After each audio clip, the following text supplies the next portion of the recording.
Segundo Samuel, capítulo 1.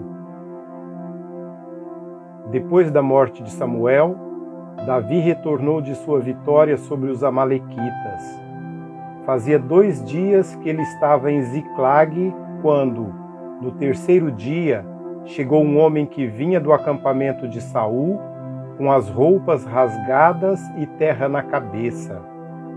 Ao aproximar-se de Davi, prostrou-se em terra em sinal de respeito. Davi então lhe perguntou: "De onde você vem?" Ele respondeu: "Fugi do acampamento israelita." Disse Davi: "Conte-me o que aconteceu?" E o homem contou: "O nosso exército fugiu da batalha e muitos morreram. Saul e Jonatas também estão mortos." Então Davi perguntou ao jovem que lhe trouxera as notícias: "Como você sabe que Saul e Jonatas estão mortos?" O jovem respondeu: "Cheguei por acaso ao monte Gilboa e lá estava Saul, apoiado em sua lança.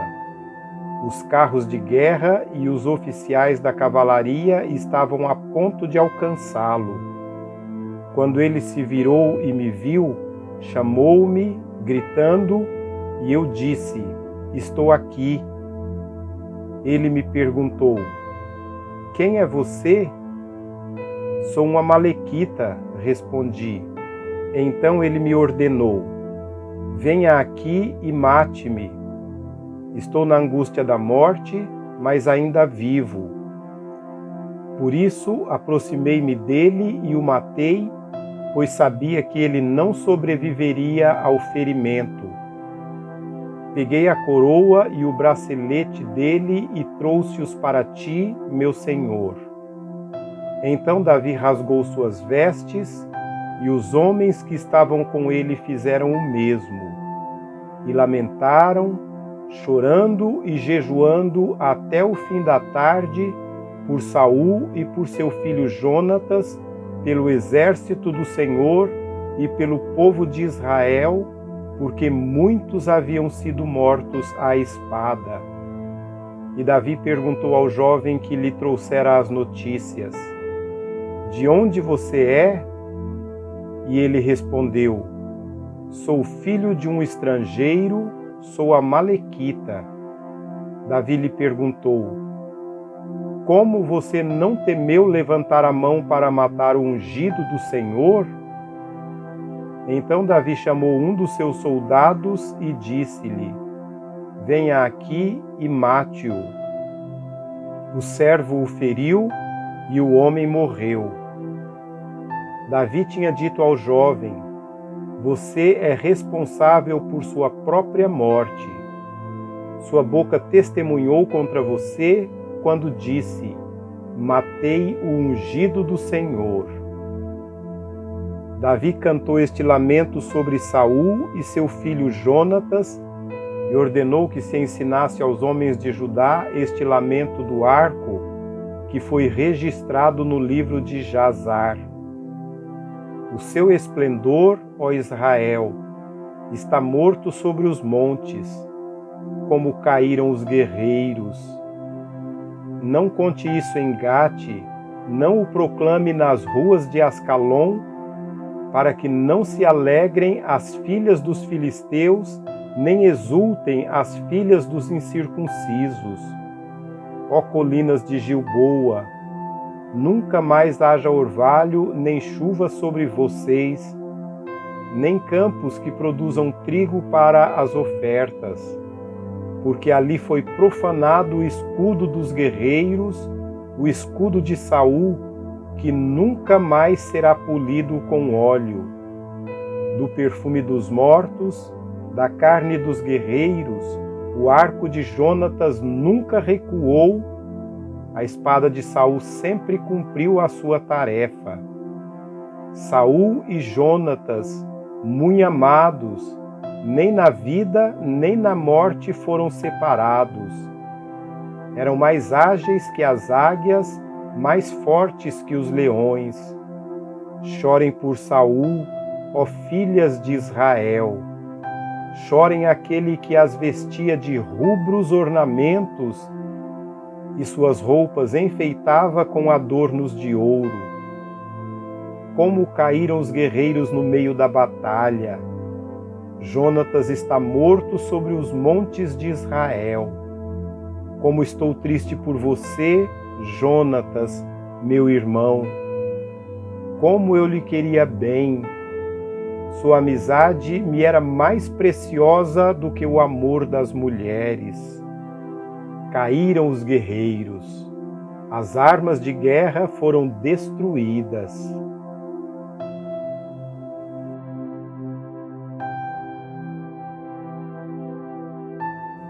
Capítulo 2. Passado algum tempo, Davi perguntou ao Senhor: devo ir para uma das cidades de Judá? O Senhor respondeu que sim, e Davi perguntou para qual delas? Para Hebrom, respondeu o Senhor. Então Davi foi para Hebrom com suas 2 mulheres, Ainoã, de Jezreel, e Abigail, viúva de Nabal, o carmelita. Davi também levou os homens que o acompanhavam, cada um com sua família, e estabeleceram-se em Hebrom e nos povoados vizinhos. Então os homens de Judá foram a Hebrom, e ali ungiram Davi rei da tribo de Judá. Informado de que os habitantes de Jabe-Gileade tinham sepultado Saul, Davi enviou-lhes mensageiros que lhes disseram: o Senhor os abençoe pelo seu ato de lealdade ao sepultar Saul, seu rei. Seja o Senhor leal e fiel para com vocês. Também eu firmarei minha amizade com vocês por terem feito essa boa ação. Mas, agora, sejam fortes e corajosos, pois Saul, seu senhor, está morto, e já foi ungido rei pela tribo de Judá.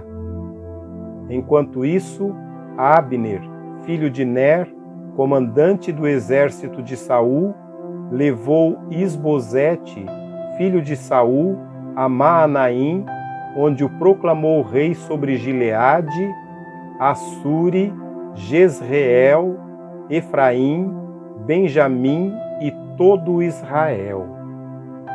Isbosete, filho de Saul, tinha 40 anos de idade quando começou a reinar em Israel e reinou 2 anos. A tribo de Judá, entretanto, seguia Davi, que a governou por 7 anos e 6 meses em Hebrom. Abner, filho de Ner, e os soldados de Isbosete, filho de Saul, partiram de Maanaim e marcharam para Gibeon. Joabe, filho de Zeruia, e os soldados de Davi foram ao encontro deles no açude de Gibeon. Um grupo posicionou-se num lado do açude e o outro grupo no lado oposto. Então Abner disse a Joabe: vamos fazer alguns soldados lutarem diante de nós. Joabe respondeu: de acordo. Então 12 soldados aliados de Benjamim e Isbosete, filho de Saul, atravessaram o açude para enfrentar 12 dos soldados aliados de Davi. Cada soldado pegou o adversário pela cabeça e fincou-lhe um punhal no lado, e juntos caíram mortos. Por isso, aquele lugar, situado em Gibeon, foi chamado Eucate Azurim. Houve uma violenta batalha naquele dia, e Abner e os soldados de Israel foram derrotados pelos soldados de Davi. Estavam lá Joabe, Abisai e Azael, os 3 filhos de Zeruia. E Azael, que corria como uma gazela em terreno plano, perseguiu Abner, sem se desviar nem para a direita nem para a esquerda. Abner olhou para trás e perguntou: É você, Asael? Sou eu, respondeu ele. Disse-lhe então Abner: É melhor você sair para a direita ou para a esquerda, capturar um dos soldados e ficar com as armas dele. Mas Asael não quis parar de persegui-lo. Então Abner advertiu Asael mais uma vez: Pare de me perseguir, não quero matá-lo. Como poderia olhar seu irmão Joabe nos olhos de novo? Como, porém, Asael não desistiu de persegui-lo, Abner cravou no estômago dele a ponta da sua lança, que saiu pelas costelas, e ele caiu, morrendo ali mesmo. E paravam todos os que chegavam ao lugar onde Asael estava caído. Então Joabe e Abisai perseguiram Abner. Ao pôr do sol, chegaram à colina de Amá, defronte de Gia, no caminho para o deserto de Gibeon. Os soldados de Benjamim, seguindo Abner, reuniram-se, formando um só grupo, e ocuparam o alto de uma colina. Então Abner gritou para Joabe: O derramamento de sangue vai continuar? Não vê que isso vai trazer amargura? Quando é que você vai mandar o seu exército parar de perseguir os seus irmãos? Respondeu Joabe: Juro pelo nome de Deus, que se você não tivesse falado, o meu exército perseguiria os seus irmãos até de manhã. Então Joabe tocou a trombeta, e o exército parou de perseguir Israel e de lutar. Abner e seus soldados marcharam pela Arabá durante toda a noite. Atravessaram o Jordão, marcharam durante a manhã inteira e chegaram a Maanaim. Quando Joabe voltou da perseguição de Abner, reuniu todo o exército, e viram que faltavam 19 soldados, além de Asael. Mas os soldados de Davi tinham matado 360 benjamitas que estavam com Abner. Levaram Asael e o sepultaram no túmulo de seu pai em Belém. Depois disso, Joabe e seus soldados marcharam durante toda a noite e chegaram a Hebrom ao amanhecer.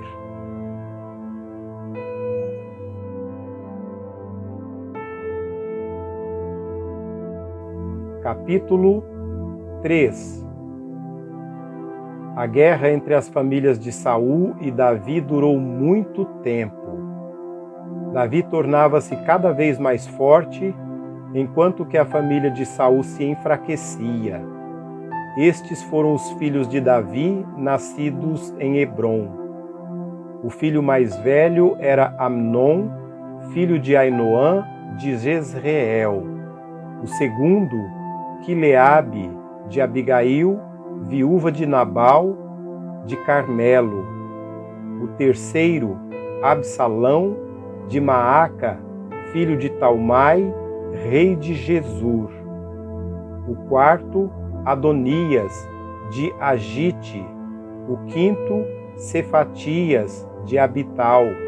E o sexto, Itreão, de sua mulher Eglá. Esses foram os filhos de Davi que lhe nasceram em Hebrom. Enquanto transcorria a guerra entre as famílias de Saul e de Davi, Abner foi se tornando poderoso na família de Saul. Saul tivera uma concubina chamada Rispa, filha de Aiá. Certa vez, Isbosete perguntou a Abner: Por que você se deitou com a concubina de meu pai? Abner ficou furioso com a pergunta de Isbosete e exclamou: Por acaso eu sou um cão a serviço de Judá? Até agora tenho sido leal à família de Saul, seu pai, e aos parentes e amigos dele. e não deixei que você caísse nas mãos de Davi, e agora você me acusa de um delito envolvendo esta mulher?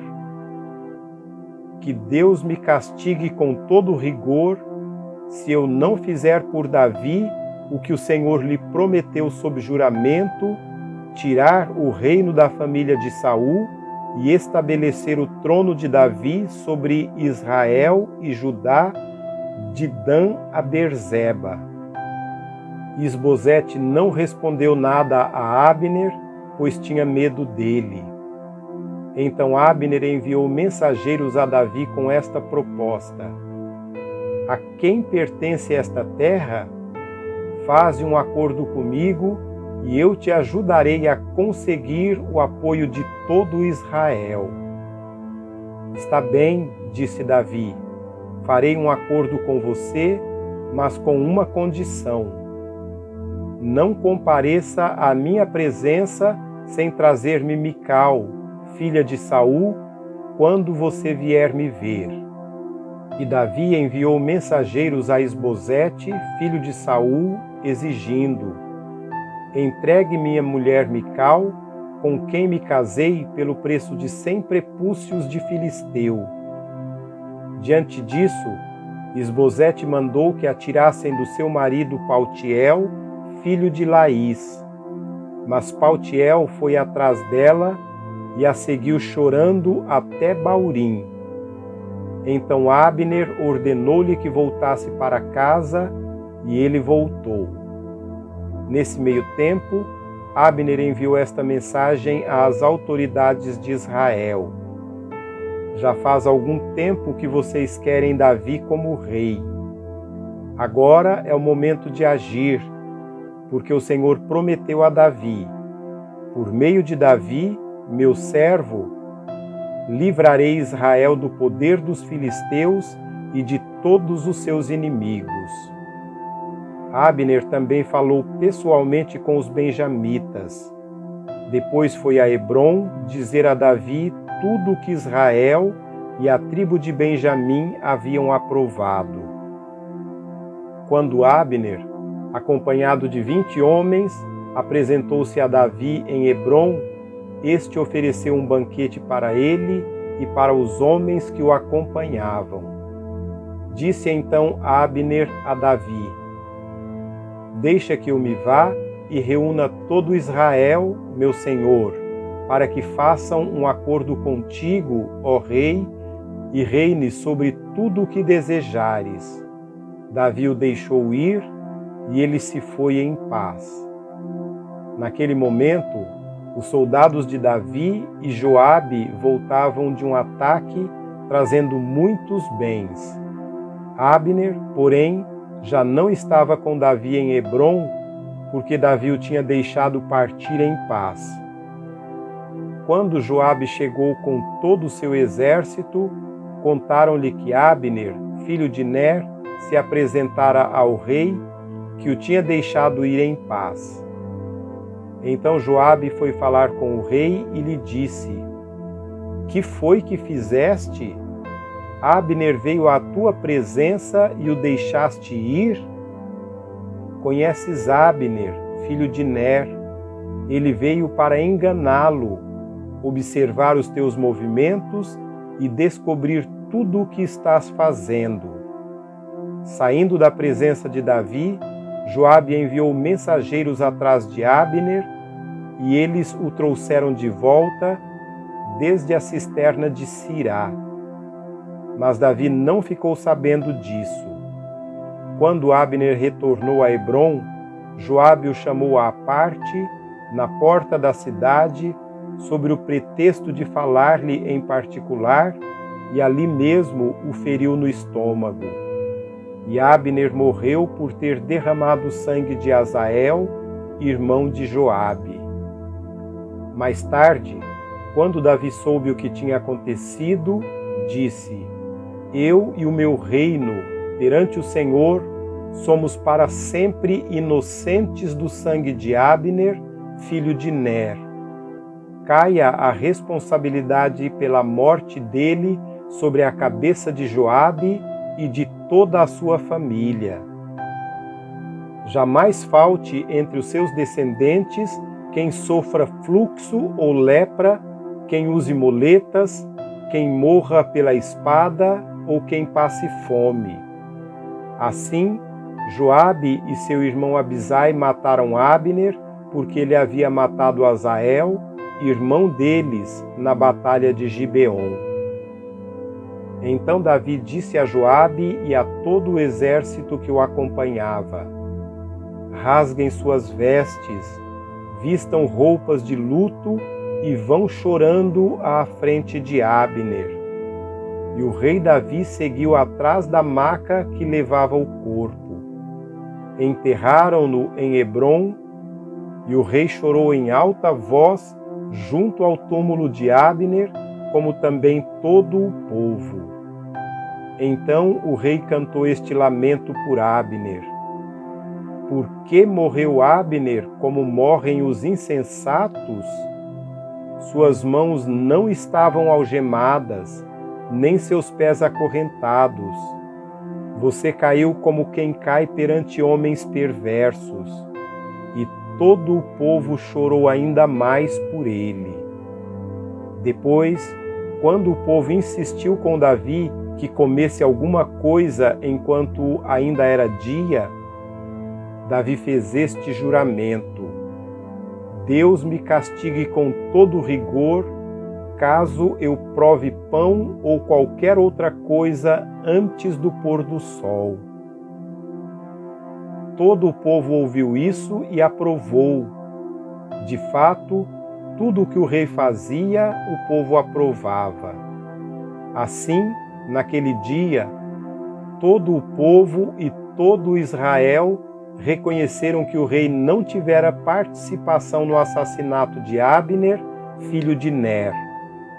Então o rei disse aos seus conselheiros: não percebem que caiu hoje em Israel um líder, um grande homem? Embora rei ungido, ainda sou fraco, e esses filhos de Zeruia são mais fortes do que eu. Que o Senhor retribua ao malfeitor de acordo com as suas más obras.